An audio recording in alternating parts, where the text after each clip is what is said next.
Welcome back to the Welsh History Podcast. Episode 159, Noble Waffling. In 1484, as Richard became more and more concerned about the possible invasion that he was expecting from Henry, he began to start to prepare the country for it. In South Wales, messengers were set up along routes to quickly pass alerts via signal lamps across various hills. The whole idea being, of course, to act as a way to react quickly should a signal come saying, we need help. This meant that the whole country sat on a political hair trigger. I suspect the day-to-day people were less concerned about the greater problems of their government, especially in those areas where the touch of crown authority was probably pretty light. As well, even the authority in Wales at this time was very loose, as the person officially placed in charge by Richard didn't even live there at that point in time. Historians have contended that from this point on, Henry must have known that his time for action was exceedingly short. The longer he put off invasion, the more likely that support would coalesce around Richard, and importantly, his foreign patrons would grow increasingly tired of this pretender. Knowing all of this, Henry started to send letters to friends and supporters in Wales, talking about how he would return to the Principality of Wales and people of the same to their dearest liberties, delivering them of such miserable servitude as they had piteously long stood in. That is a pretty open appeal for support, in a way that may have hit at the heart of the problems in Wales. Bards and poets returned to lauding the return of this bull of Anglesey during the spring and summer of 1485. Poet Lewis Glyn Clothy asked Jasper how long he planned to take to return in one poem, seemingly showing a sign of the desperation being expressed by these bards. The stage was being set for Henry to use his familial links to press for his case with his native people. Because of this, and because of the loyalty that still remained for the Tudors in Wales, Richard was furiously trying to stop any kind of landing in South Wales. The king set his supporters up in castles up and down the Bristol Channel, trying to watch for any movement by Henry on the coast. Richard also began to levy his nobles for loans and supports, both financially and in men, as he prepared for the inevitable. Meanwhile, Henry continued to lobby the French government through the beginning of 1485 to fund his invasion. To that end, the government had given him some assurance that they would help, but no actual money or men were forthcoming. Because of the intelligence Richard had in the French court, he knew that just as well. Some in England began to believe that Henry had lost his opportunity, and that no support was coming from France. The King of France, Charles VIII, was at present too preoccupied with the issues within his own country to start funding expeditions elsewhere. Because of this, and the general animosity to Richard, appeals for money from the crown mostly fell on deaf ears. The nobility seemingly either felt the king would not be able to pay back the loan, or would be deposed, so would be in no place to pay back the loan, as a new king would likely feel no obligation to pay off the old king's debts. It's a sign of how little regard Richard was held that even his threat of, in quotes, a French invasion would do little to create the desired support, nor would lavish praise that would be then honored upon these same people. In fact, if anything, it continued to keep them very much not in his camp. Meanwhile, in Henry's area of France, the winter of 1485 saw defections of some of the Yorkists who had come to him previously. This happened for two reasons. One, Richard offered pardons to any of the defectors who returned to the fold. In some cases, they had to pay as much as £1,000, but nonetheless, they could be granted a pardon.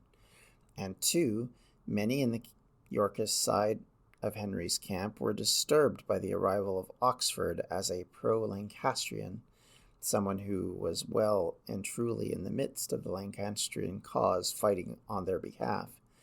and the declaration of Henry's descent via his Lancastrian roots gave him even more reason for the Yorkists to be nervous.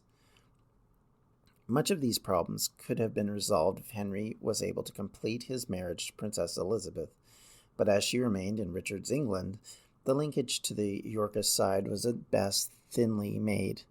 Without his queen, Henry was a Lancastrian with no vital link to his Yorkist allies. For many, just being the enemy of my enemy was not enough, especially when that enemy was now trying to woo you back to his side, a side you fought for decades in some cases. The seriousness of these defections reached their height when the Marquis of Dorset, Thomas Grey, son of Elizabeth Woodville, sought to escape back to England to seek a pardon from Richard. Hearing of his flight, Henry's men were able to find him before he left France and, in quotes, convince him to return. Let's be honest, they probably forcibly convinced him. As spring returned to Britain, it was obvious that the nobility on both sides of the conflict were not in a good, trustworthy place. In the midst of all of this, Queen Anne died. On March 16th, after a lengthy battle with an illness, she passed away on a day of an eclipse. This was seen, as it had been from time immemorial, as an omen, and on this occasion a very bad one for the crown. Shortly after, and shortly before, unspoken rumors began to fly that Richard was now looking to take his niece, Princess Elizabeth, as his queen. While it would obviously deprive Henry of his Yorkist marriage, it would obviously be seen by some as completely wrong and immoral. Certainly the Tudor side pushed this observation, and there were some question among academics about whether Elizabeth herself was in favor of being Richard's queen. Some evidence points to her reaction being positive to the idea, but all of it being circumstantial, we have no real knowledge. What we do know is it was not just after-the-fact propaganda that this was being bandied about, as Richard had to openly declare that he would not marry Elizabeth. Instead, attempts were made to have Richard marry one of the lines of Lancastrians that were floating around in Europe, which would then help heal the old wound while cutting out the lesser line of Tudors from their links to the throne. First, he offered to marry a Portuguese princess, and then a Spanish one, both of whom were descended from John of Gaunt, the originator of the Lancastrian line. Richard would go as far as to try to marry Princess Elizabeth off to one of these Portuguese princes, and this would also doubly damn Henry, as he would be unable to either marry into the Yorkist cause nor claim that he was the head of the Lancastrian side. Of course, this idea would never reach fruition, as other events passed these negotiations by, but it was obvious Richard hoped to circumvent any attempt by Henry or his supporters to create his Tudor Rose, as it would of course be called later. Henry himself was concerned about what all this meant. His chroniclers said that he felt it in his stomach, as the unease of what was going on played on him. The loss of Elizabeth would likely sink his tenuous hold on the Woodville support, as most of their reason for being in Henry's camp in the first place was because they were wanting their family reinstated. A suggested alternative of marrying into the Herbert family was at best a poor solution, and one that realistically never could become strong enough to relink those two families. Losing this link to their name value would put him in a bad place at exactly the wrong time. He apparently confessed all this to Oxford as his one Lancastrian ally, who would not be willing to pass all this on to the Woodville camp. His misgivings likely forced him into action. His hand was now needed to be ready, or he must act before Richard could ruin his chances, in other words. With the arrival of spring, much of the flailing fortunes of Henry were slowly starting to change. He had found himself with a boon. Reginald Bray, who had been recently pardoned by Richard in one of those many pardons he offered, arrived in Henry's camp after gathering financing to help pay for mercenaries to help Henry. The fact that Bray was a servant to Margaret Beaufort shows that while under house arrest, she was still able to influence things in favor for her son. It was suggested at some point during the later spring, Princess Elizabeth was sent north to await her fate, be it married off to a prince in Portugal or something else. In one source, it was even suggested that she was first sent to the home of Lord Stanley, a home that of course included Margaret Beaufort, who must have smiled at having a chance to influence her would-be daughter-in-law. While there's no other sources for this story outside of this one, it is tempting to think of just what this would mean. There was also suggestions made that Elizabeth was at this point very unhappy with Richard, be it because her erstwhile love had cast her off, or because she didn't want to be married off to a Portuguese prince. Nobody really can say one way or the other. As spring stretched on, the king started to see more trickles of defections to Henry as more and more of his southern lords started to disagree with his support of the northerners, and it had been something of an issue since the start of his fated protectorate. Northern lords were given a strong percentage of control in the south. As they were familiar and loyal to Richard, he continued to reward them. This left his southern nobles feeling isolated and angry. It's what drove them into Buckingham's camp in the first place, and were now slowly starting to convince them to assist Henry. Making it worse was that the Northmen who were ruling were doing so both as judges and jury over these so-called treasonous lords, and they were the ones who carried out their executions. Again, this creates more resentment as the pardons of the past turn into punishments of the present. The nobles who'd been waffling into one camp or another for various reasons were finally starting to stiffen into a resolve, and those who might have initially returned to Richard in the past began to slowly show up for Henry once again in France. While it was not all of them, there was enough that Henry could see that their bleeding. History is the greatest adventure story. But does it ever leave you wondering what the women were doing all that time? This is Lori from the Her Half of History podcast, and the answer is that some women were seizing power, or escaping slavery, or spying for their country, or creating artistic masterpieces, while countless others were doing the laundry, getting married, and wondering why their clothes don't have more pockets. If you would like to hear the stories of women doing all of those things, check out Her Half of History at herhalfofhistory.com or wherever you get your podcasts. Hey, podcast listeners, I'm Paul Brandis introducing my podcast, Countdown to Dallas. It's a fascinating, in-depth look at the seemingly unconnected events that led to the assassination of President John F. Kennedy. It's based on my book of the same title. In that book and in this podcast, I go all the way back to 1939, when Lee Harvey Oswald was born into a troubled and dysfunctional family. I'll follow his transient and often violent teenage years and young adulthood, painting a fuller picture of the man who would later become Kennedy's killer. I also take a look at events unfolding in that era, like Cuba and Vietnam, and I'll unpack the conspiracy theories too, not one of which has ever been conclusively proven. Subscribe to Countdown to Dallas at evergreenpodcasts.com or your favorite listening app, October 31st. That he had been suffering due to the Woodville's wobble had staunched. He was instead in a position to move proactively forward, and it was at this point he seriously began his preparations in earnest. Helping Henry in this situation was the collapse of the Duke of Orleans' rebellion against the French court. Finally, the internal threats that had divided the court of Charles VIII were at an end.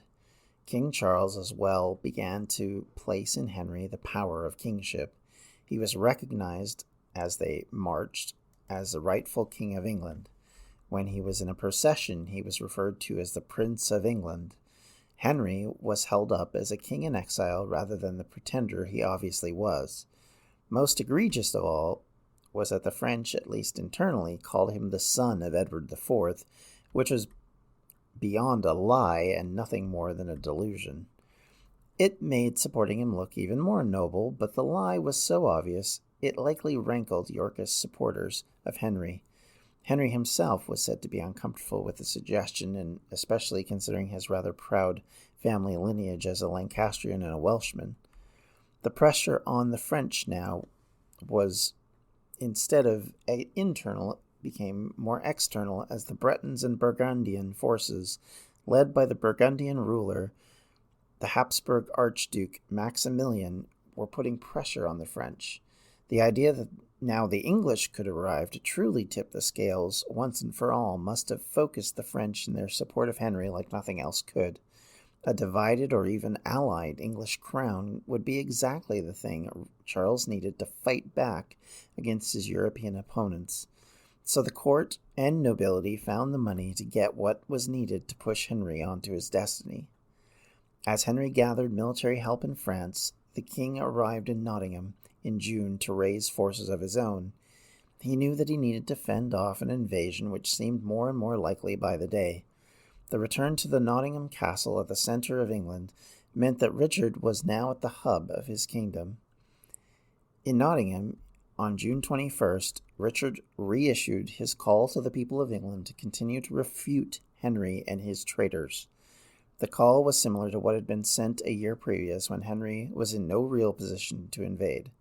Once again, it framed it as a French conspiracy to put their pawn on the throne rather than a rightful heir or even a pretender, something to stir English subjects to repulsion and national pride.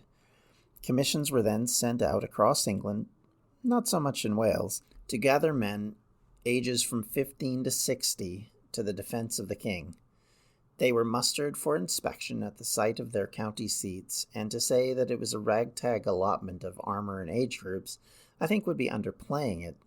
Knights and nobles obviously were very well equipped, and then the more common people who in some cases were showing up with little more than knives and bow and arrows. There was a collection, of course, of various implements and little in the way of armed protection for the commoners. A chain shirt would have been an expense that few could have afforded, let alone the increasingly complex and plated armor that was exploding in popularity among the nobles in Europe at this nascent beginning of the gunpowder age. While the mechanisms of gathering forces began in England, one aspect which might have been ignored was that the English had gone for almost a generation without participating in wars in Europe. It meant that they were not really practiced in the heavier parts of warfare of that age, the massive encampments, the ranging armies that would have to carry on sieges. These things which had been so common in previous generations in England now were something of a lesser-known commodity. Keep in mind that most of the battles in the War of the Roses were fought in open warfare. They were rarely pitched battles of days on end or the massive sieges that we had going on during even the 100 Years' War. Most of this is something that none of them are familiar with and none of them had ever dealt with before. The War of the Roses, of course, had ended for the most part in 1474. While obviously this is still classified as part of it, most of the actual fighting up until the Battle of Bosworth had happened a decade previously. And so very few of the common people would have even been involved or even really have any experience fighting. So if they didn't have it, how many nobles would? In fact, there was comments and discussion points about this amongst the English themselves, as the king had to call out a few of his own people for basically ignoring the practices that they were supposed to be doing in training to go play dice or to play cards or to go shoot and hunt deer in the forest, all these things that were of no use to the king in the defense of his realm. And of course, fewer still even understood how to fight a professional army with professional training and experience. Henry, on the other hand, with French money, of course, had been collecting both from them and from those loyal to him. They were able to purchase mercenaries who, of course, had long experience built up in wars that had been raging throughout Europe over these years. These professionals, of course, were driven by money, to be sure, but they had something that their English counterparts did not: long experience, well-drilled training, and an understanding of the warfare of their time period. Henry Tudor, as he finalized his final preparations for invasion, did so knowing that he had 4,000 experienced and well-paid men who would be the vanguard for his assault on Richard, and the value to him of this cannot be overestimated. The advantage it would give him in the fighting to come would also be something to behold. Now, they only had to settle on a landing spot as the summer of 1485 arrived in earnest. There was only one place that Henry Tudor could land, realistically, one area that would give him the initial support and loyal following which he could rely upon, one that he could appeal to for various reasons, for as a Welsh descendant of noble Welsh lines linked to the princes of old, it gave him an advantage, something that he could begin his invasion not in England as an English king, but in Wales as a British king, returning like Arthur of old. Make no mistake, the Tudors knew the value of propaganda, and what better way to win loyalists than to return a Lancastrian Welshman to his native land in preparation for taking down a, in quotes, Saxon king. How could the Welsh resist that call? And with that, I'd like to thank you for listening. If you have any questions, comments, or concerns, you can always reach me at the welshhistorypodcast@gmail.com. You can reach out to me on Twitter at welshhistorypod or on Facebook at facebook.com/Welsh History Podcast. And if you'd like to support the podcast in any way, you can do so via our Patreon at patreon.com/Welsh History. Thank you, everybody, for listening. I hope you're having a great start to your year. And no matter when or where you're listening, I hope you have a great day. Thanks. Take care. Bye. This has been a Distractions Media production. For more info, you can check out everything we do at distractionsmedia.com. Coming up on 5-Minute News, I'm Anthony Davis. You might think it's partisan because maybe it's critical of one side or the other, but it's not, it's just the truth. And I think that's also something that's kind of unusual for Americans listening to the radio or to podcasts, because the news landscape in the States has been so partisan for so many decades. So 5-Minute News is verified, truthful, independent, unbiased, and essential world news daily.